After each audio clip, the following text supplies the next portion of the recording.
Sekarang banyak orang gampang bilang, itu bid'ah, sesat, masuk neraka. Padahal tidak semua yang baru itu bid'ah. Para ulama menjelaskan, bid'ah itu ada yang sesat, tapi ada juga yang baik, tergantung pada dalil dan tujuannya. Kalau sesuatu tidak bertentangan dengan Al-Quran dan Sunnah, bahkan membantu kita mendekatkan diri kepada Allah, maka tidak bisa langsung dihukumi sesat. Jangan mudah menghakimi sebelum memahami. Mari belajar dengan ilmu, bukan dengan emosi.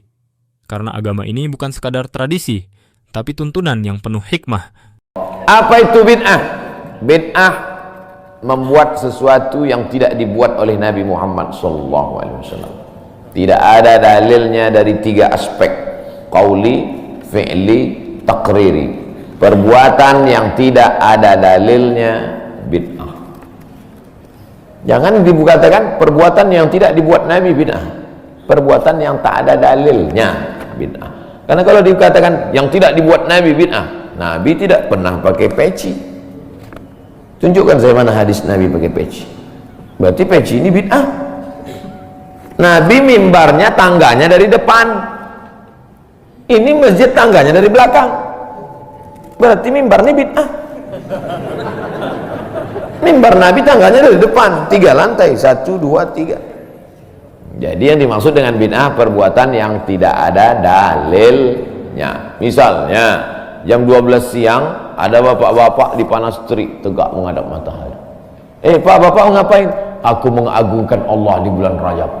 Bid'ah itu, karena tidak ada dalilnya sama sekali. Tapi selama ada dalilnya, tidak boleh kita katakan orang itu melakukan perbuatan bid'ah. Malam Jumat baca Yasin, kumpul 10 orang baca Yasin. Yasin wal Qur'anil Hakim innaka laminal mursalin. Bid'ah. Loh, coba lihat dalilnya. Yang dibacanya itu Quran apa Quran? Quran. Baca Quran apa pahala? Yasin itu Quran atau enggak Quran? Quran. Man qara'a Yasin fi lailatin, siapa yang baca Yasin suatu malam, asbaha maghfuran lah, subuhnya sudah diampuni dosanya. Mestinya baca Quran itu semua, tapi karena dia nggak sanggup semua, dia pilih hati Quran. Hati Quran itu Yasin. Sentuhlah dia tepat di hatinya, dia akan jadi milikmu untuk selamanya. Makanya orang sebelum ngapal Quran semua, yang dihafal hatinya dulu. Itu sebelum ngapal Quran, yang dihafal hatinya dulu. Apa hati Quran? Ya, Yasin. Tapi jangan hatinya aja seumur hidup, yang lain juga. Nah, jadi jangan salahkan orang baca Yasin. Baca Yasin bid'ah. Loh, Yasin kan Quran.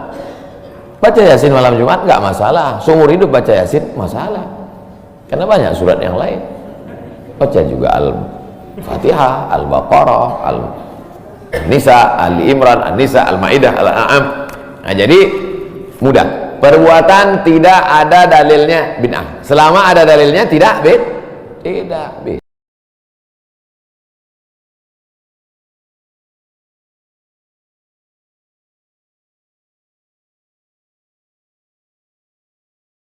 Sekarang itu kalau nggak ada contoh dari Nabi berarti bid'ah.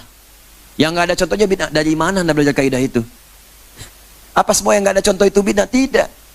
Nanti ada ukuran dalil. Ada dalil, ada contoh sempurna. Ada dalil, contoh sementara. Ada dalil, contohnya nggak ada. Ada dalil samar, jangankan contoh, dalilnya pun samar. Ada 4 kategori. Ya, sepanjang dalilnya ada, contoh nggak ada, nggak harus divonis bid'ah dulu. Sepanjang tidak dicontohkan, digali. Kenapa nggak ada contohnya? Tapi dalilnya ada. Kan sering saya contohkan. Makan daging dob, nggak ada contohnya. Zakat pakai beras, nggak ada contohnya. Contoh dari Nabi, zakatnya pakai kurma. Zakatnya pakai gandum. Berarti antum yang zakat pakai beras itu bid'ah semua. Nah, tidak, merumuskan ilmu itu nggak begitu. Ada kaidah-kaidahnya, ada dasarnya. Kalau belum dasar ini belum paham, jangan bicara. Itu yang berbahaya nantinya. Ya, jelas ya.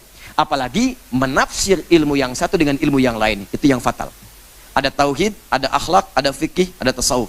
Anda memandang fikih pakai tauhid yang nggak nyambung, nggak akan nyambung. Ya, apa hukumnya? Kemudian misal, apa hukumnya saya pengajian di Monas misalnya? Mau pengajian di Monas tapi dinilai dengan hukum tauhid yang nggak nyambung. Tauhid itu hukumnya hukum akidah. Hukum akidah nggak bisa dipakai menafsirkan fikih. Akidah itu hitam putih, nggak ada abu-abunya. Kalau fikih itu pilihan. Tarihil ahkamul khamsah. Pilihannya pasti satu di antara 5. Bisa halal mubah, bisa tadi ke kiri makruh, kiri lagi kemudian haram, ke kanan sunnah, kemudian langsung menjadi wajib. Ya, bisa sunnah, bisa wajib, tengah-tengahnya mubah. Ke kirinya bisa makruh, bisa haram. Kapan itu menjadi mubah, makruh atau haram? Kapan kemudian jadi naik jadi sunnah? Kapan naik jadi wajib? Tergantung pada kondisi hukum yang menyebabkan itu dihukumi demikian. Disebut dengan ilat namanya. Jadi kalau belum paham ilatnya nggak bisa. Makanya tauhid diajarkan sebelum hijrah. Ya, fikih diajarkan setelah hijrah. Karena ketika hijrah sudah dekat dengan Allah, diajarkanlah fikih. Makanya kalau ada orang yang menghukumi dengan tauhid, belajarnya tauhid, menghukumi masalah fikih, pasti orang itu belum hijrah. Belum hijrah karena masih belajar di tahap-tahap awal, belum mengerti tentang hukum-hukum fikih.